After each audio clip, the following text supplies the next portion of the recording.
कि जब नबी के जिस्म से लगने वाली मिट्टी अर्शे खुदा से अफजल है तो वो हुसैन जो मोहम्मद के जिस्म का टुकड़ा है उसकी अजमतों का आलम क्या हो, कौन अंदाजा लगा सकता। अच्छा चलो, हम ये तो हमारा ईमान है कि हर शहीद जिंदा है। क्या ईमान है? कुरान ने ये कहा शहीद को मुर्दा मत कहो।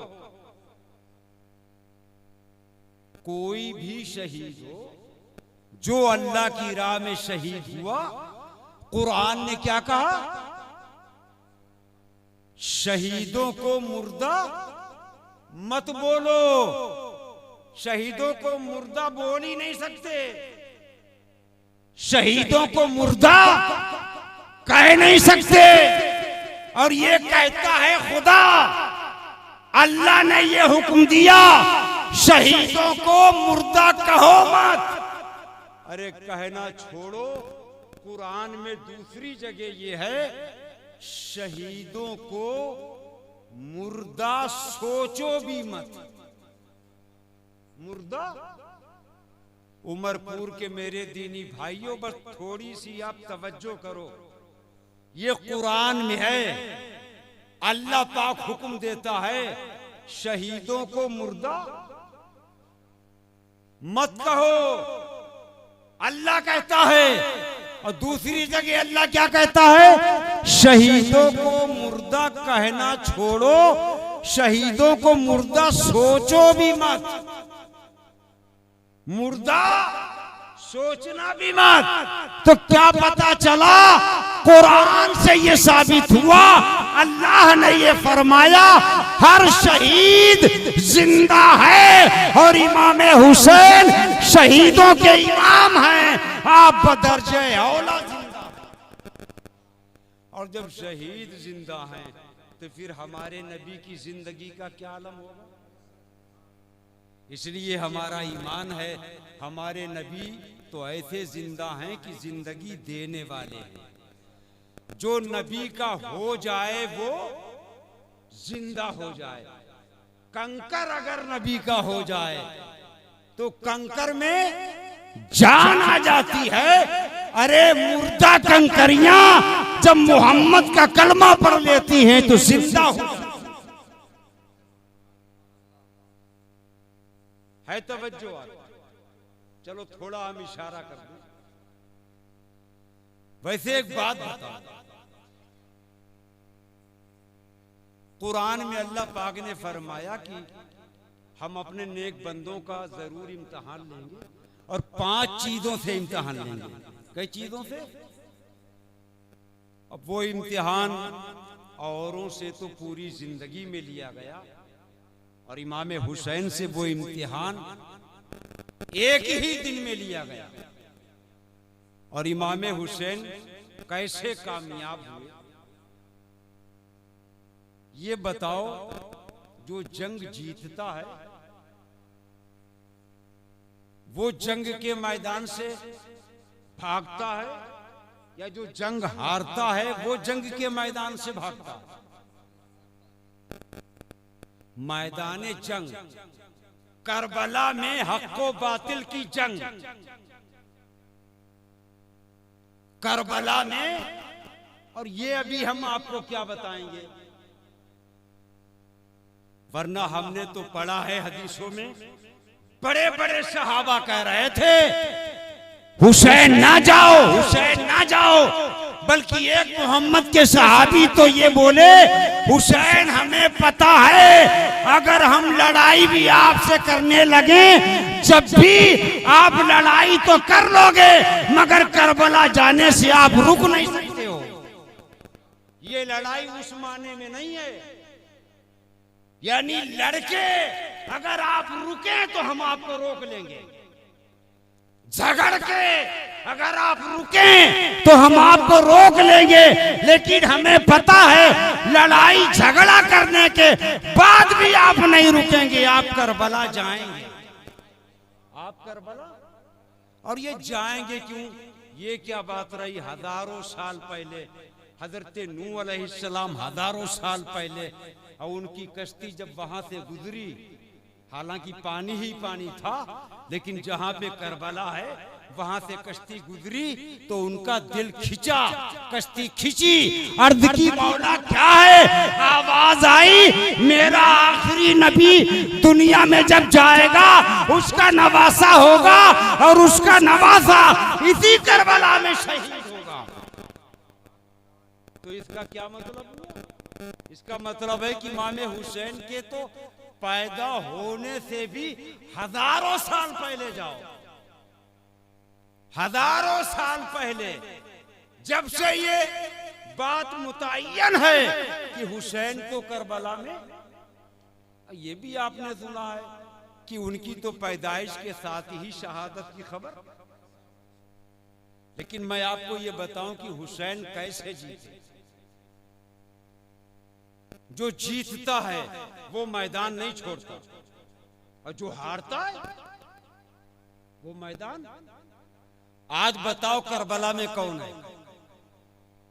इमाम हुसैन करबला गए, और जब से करबला गए हुसैन ने जिस दिन करबला में कदम रखा है, मुहर्रम की 2 तारीख इमाम हुसैन करबला में गए, तब से आज तक मेरा हुसैन उसी मैदान में जलवा फरमा है, और दुनिया को बता रहा है हुसैन हारा नहीं है, जंग जीता है, आज भी मैदान में खड़ा है, और करबला को रश के जन्नत दिया है। और सारे यजीदी उसी टाइम से मैदान छोड़ के भाग गए। एक यजीदी का पता करबला में है, ये 22,000 यजीदी गए थे, कोई करबला में है? इसका मतलब सारे यजीदियों ने मैदान छोड़ा, मैदान से सारे यजीदी भागे। हुसैन ऐसे कामयाब, ऐसे जीते, आज तक करबला में हैं, कयामत तक करबला में रहेंगे, और करबला को रश के जन्नत बना दिया। करबला को रश के जन्नत बना दिया। कहने का मतलब ये है कि आप देखें इमाम हुसैन की अजमत क्या है, इमाम हुसैन की अजमत क्या है, उनकी शान क्या है, और वो भी मैंने आपको बता दिया है। सबसे बड़ी बात तो मोहब्बत की है, अकीदत की है। हाँ, जैसे भी हैं हुसैनी हैं, हुसैन के रहो, और जिंदा तो ऐसे हैं। एक बात हम आपको बताएं, यजीद क्या चाहता था? यजीद इमाम हुसैन का हाथ चाहता था, ये तो आपको भी पता है। क्या चाहता था? बस हाथ। किताबों में आया कि इमाम हुसैन करबला में शहीद हुए तो आपके दोनों हाथ कुदरती तौर पर गायब हो गए। क्यों? शहीद करने के बाद तो हाथ काट सकते थे, अब वो कटा हुआ हाथ यजीद के हाथ में ले जाके यजीदी रख सकते थे। अल्लाह को ये गवारा नहीं है, ये मोहम्मद का नवासा है, ये सर तो देगा, ये गर्दन तो देगा, और शहीद होने के बाद भी इसका हाथ अब करबला में नहीं रहेगा, ताकि कोई जालिम जाबिर, ताकि कोई बदबख्त, ताकि शिमर, ताकि खोली, ताकि सिनान, ताकि कोई यजीदी हुसैन का हाथ शहीद होने के बाद में काट करके यजीद के पास ना लेके चला जाए और यजीद के हाथ में ना रख दे। अल्लाह ने उनके हाथ की हिफाजत की। हुसैन जीते जी तुमने हाथ बचाया, शहीद होने के बाद हम तुम्हारा हाथ बचाएंगे। जीते जी का ये मतलब है, वरना हुसैन जिंदा तो आज भी है। जीते जी का मतलब बज़ाहिर जो जी रहे थे, लेकिन अल्लाह ने उनके हाथ की हिफाजत शहीद होने के बाद भी की। कैसे? कि इमाम हुसैन के दोनों हाथ गायब हो गए। अब वो गायब इसीलिए हो गए कि शहीद होने के बाद कोई यजीदी हाथ भाई आपने सुना होगा यजीदियों ने कौन सा ऐसा जुल्म है, कौन सा ऐसा सितम है जो ना किया हो। अरे शहीदी थोड़ी किया, मुबारक जिस्मों पे घोड़े दौड़ाए, टापों से हड्डियों को चकनाचूर किया। क्या वो यजीदी हाथ छोड़ देते? अब वो शहीद होने के बाद भी अगर कहीं आपका हाथ काट लेते, उन्होंने क्या किया? अरे सरों को नेजों पे, ये मेरे जुमले हैं। ये कौन सी बड़ी बात थी जब उन्होंने सर काटे, और सर काटने के बाद में क्या किया? नेजों पे जितने शहीद हुए उन सबके सर। यजीदियों कुछ लोगों के दिल में नरम गोशा होता है। मेरा अपना मौकिफ तो ये है, यजीद या यजीदियों के बारे में हमारे दिल में कोई नरम गोशा नहीं है। हम यजीद को भी जहन्नमी मानते हैं और जितने यजीदी हैं उन सबको भी जहन्नमी मानते हैं। और हम ये भी समझ रहे हैं जो हुसैन का होगा, जिसके दिल में, मैं यूं कह रहा हूं, मेरे पास फोन आते रहते हैं, लोग मसाइल पूछते रहते हैं, तो हर तरह के फोन आते हैं, हर तरह के मसाइल आते हैं। एक साहब ने अभी 2 दिन पहले फोन किया कि अब्बास का कातिल तो मोमिन है, अली अकबर का कातिल तो मोमिन है, अली असगर का कातिल तो मोमिन है, सब कहो माज़अल्लाह। तो मैंने कहा क्या बात आप बोल रहे हो? अब्बास को जो कत्ल करे वो मोमिन है, अली अकबर को जो कत्ल करे वो मोमिन है, अली असगर को जो कत्ल करे वो मोमिन है। अरे हमारा ईमान तो ये है, ये अहले बैते अतहार जो हैं यही तो ईमान है। इन्हें जो सताएगा उसके अंदर ईमान हो ही नहीं सकता। ईमान हो सकता? अरे आप नहीं समझोगे, ये इल्मी बात है। साफ साफ बात ये है, यजीद या यजीदियों से हमारा कोई रिश्ता नहीं। हम यजीद और यजीदियों को जालिम, जाबिर, फासिक और बल्कि जहन्नमी हम मानते हैं। क्या देखो, मैं ये कह रहा हूं, जुल्म सितम। 3 दिन भूखा प्यासा रखा है मोहम्मद के घराने को, 3 दिन भूखा प्यासा रखा, और सिर्फ भूखा प्यासा शहीद करने के बाद में मुबारक जिस्मों पे घोड़ों को दौड़ाया, हड्डियों को चकनाचूर किया। जो अहले बैते अतहार के खेमे लगे थे उन खेमों में भी आग लगा दी। यजीद का जुल्म, काबा के गिलाफ को जलाया, रसूलुल्लाह की मस्जिद के अंदर घोड़े बांधे, जिनकी लीदें मिंबर अतहर के ऊपर पड़ी। कितना बड़ा जुल्म किया।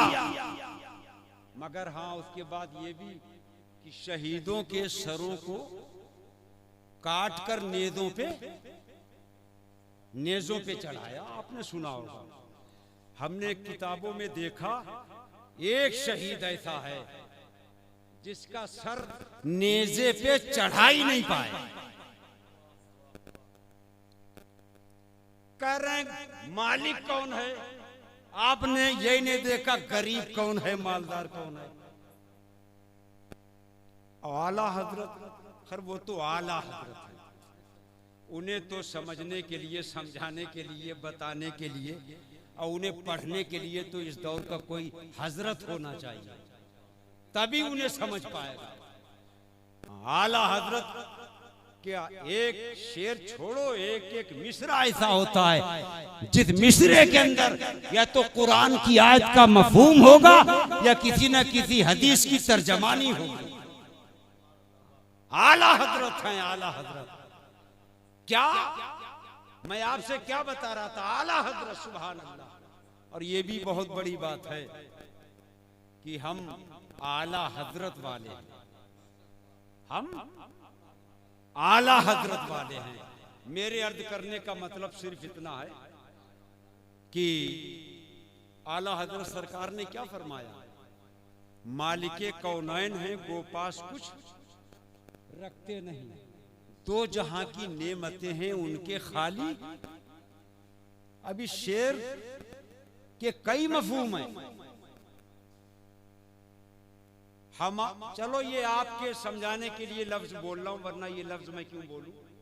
हमारा ईमान तो ये है, सबसे ज्यादा मालदार दोनों जहान में मोहम्मद मुस्तफा हैं। ये मैं और हिसाब से बोल रहा हूं, आप समझ लीजिएगा।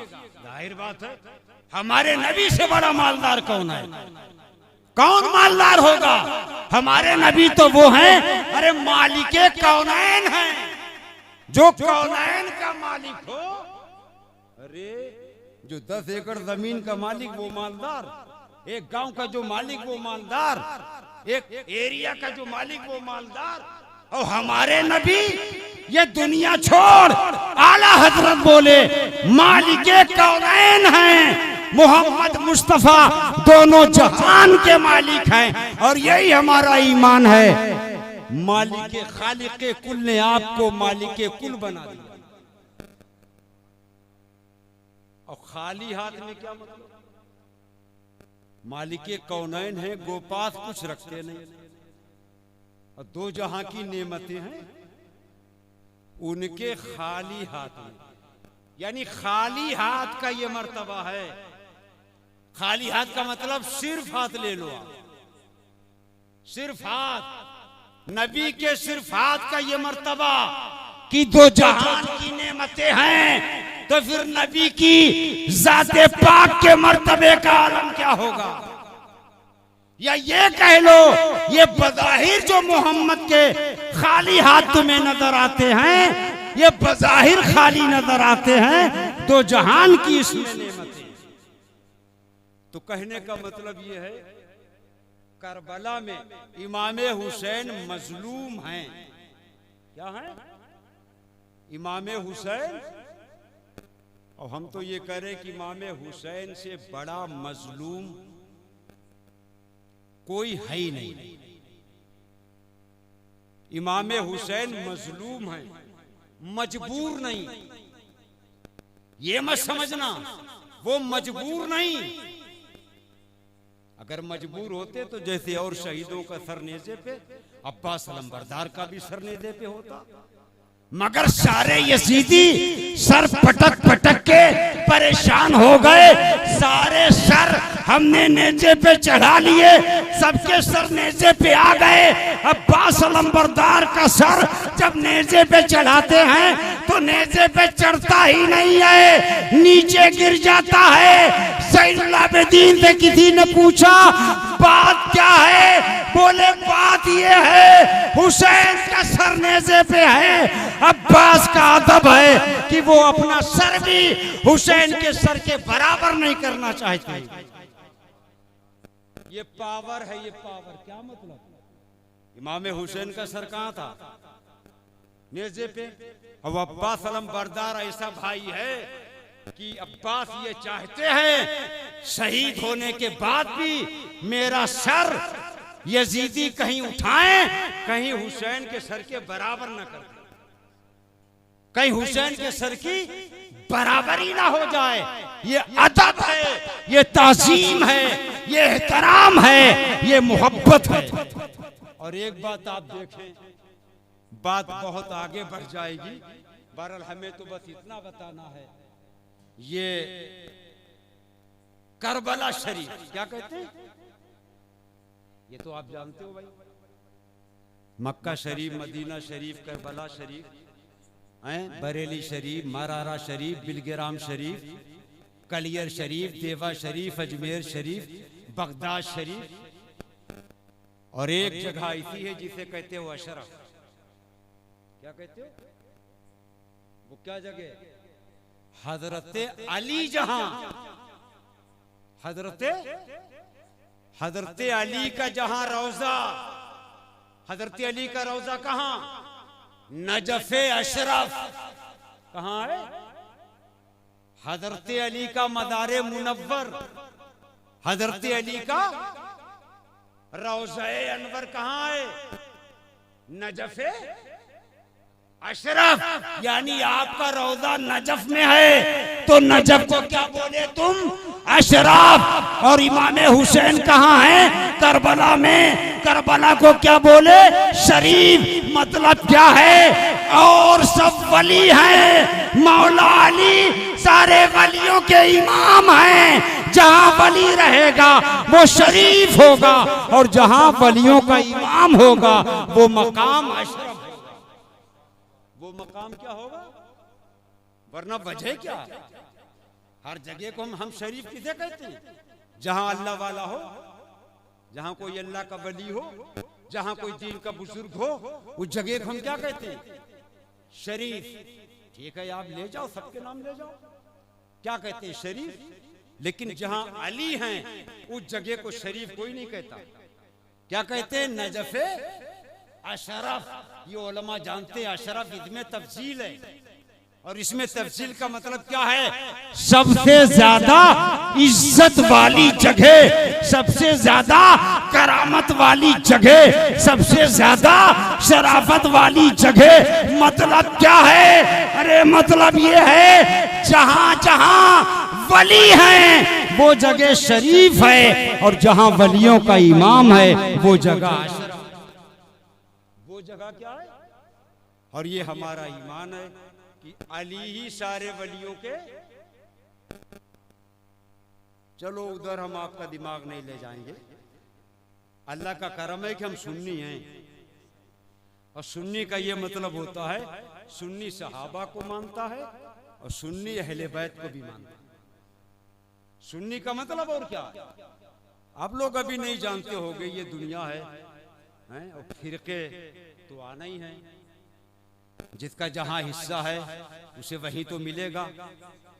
तभी आला हजरत भी बोले अहले सुन्नत का है बेड़ा पार, असहाबे हुजूर नज्म है और नाव है इतरत रसूलुल्लाह की। मतलब आप नहीं समझे हो, जो सहाबा को बुरा कहे वो जहन्नमी, और अहले बैत को भी जो बुरा कहे वो भी क्या हुआ?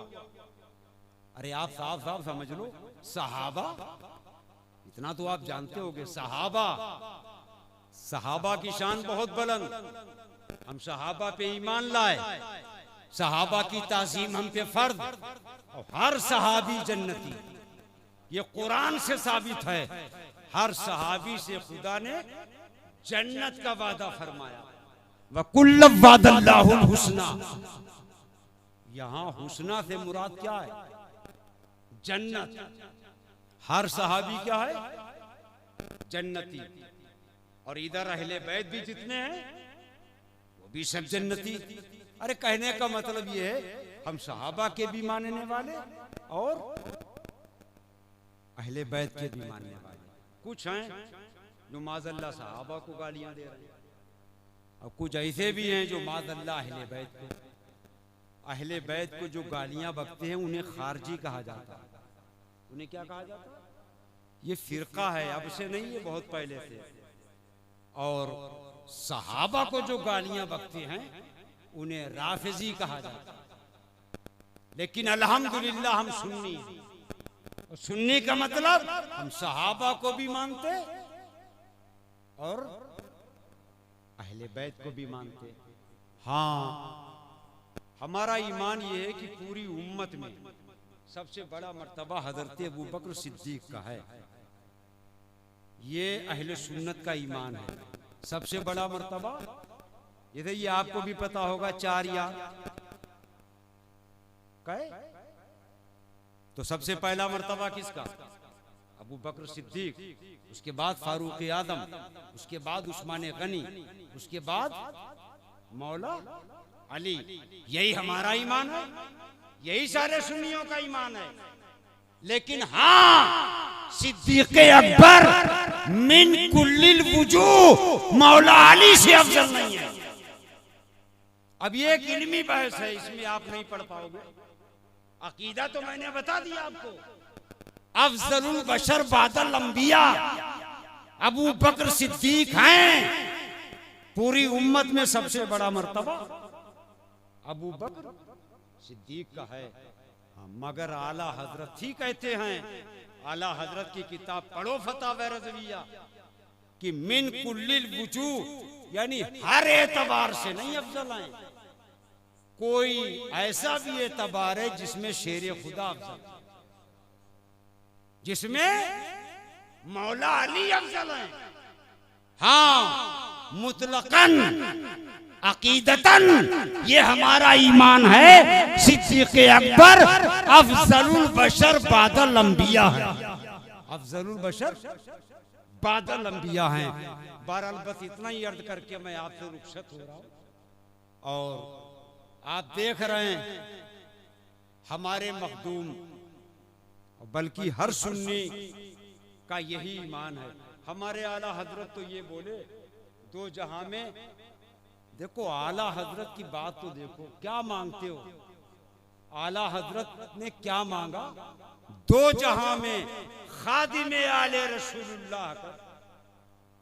आला हजरत दुआ कर रहे हैं। दुआ क्या दुआ कर रहे हैं? दो जहां में खादिमे आले रसूलुल्लाह कर, हजरत आले रसूल मुक्तदा के वास्ते। अब आप देखते हैं हजरत नासिर मियाँ साहब के बिला, ये करीब के हैं केसरपुर के। असल में वही तो बात होती है। हालांकि सैयद सैयद सब बराबर, सैयद बहैसियत सैयद, और यही तो फिर पहचाना जाता है।